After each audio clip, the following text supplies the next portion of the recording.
Құрметті жерлестер, мен Жадырасым Қалдыбаевна, жоғары санатты врач-инфекционист.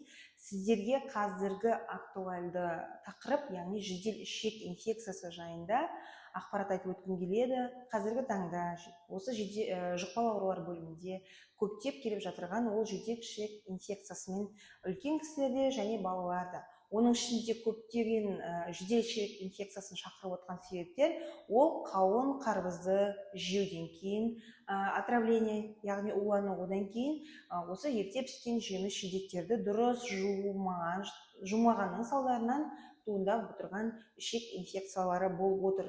Осыған орай сіздерге ең бірінші жеке бастың гигиенасын сақтауыңызды, яғни әрбір тамақ жер алдында балалардың да өзіңіздің міндетті түрде қолыңызды сабынмен жууға, және де осы жеміс жидектерді алған кезде күн астында тұрған магазинде емес, кәдімгі көлеңкеде жақсы сақталған, ешқандай сыртында ешқандай жаңағы зақымдары жоқ жеміс жидектерді алуларыңызды, және де оны жақсылап ағын судың астында 5 минутқа дейін жуып, сосын ғана балаларға беруіңізді және де өздеріңіздің жеуіңізді сұранамын.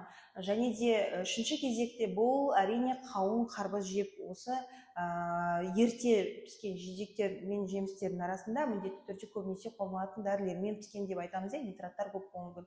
Сол себепті де осындай отравлениемен келіп жатырған бізде пациенттер бар. Сол себепті де осы қауын қарбызды жеген кезінде міндетті түрде қарап алуларыңызды, және де қолдан келгенше әлі толық піспей тұрып жемеулеріңізді сұранамыз.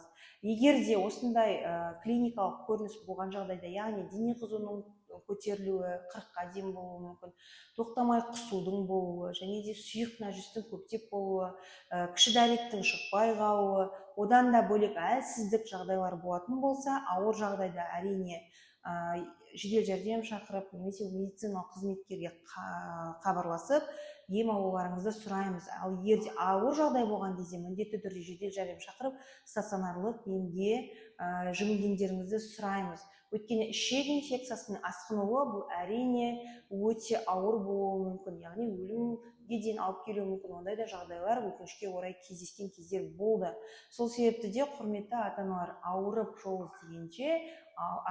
ем іздегенше ауырмайтын жол іздейік.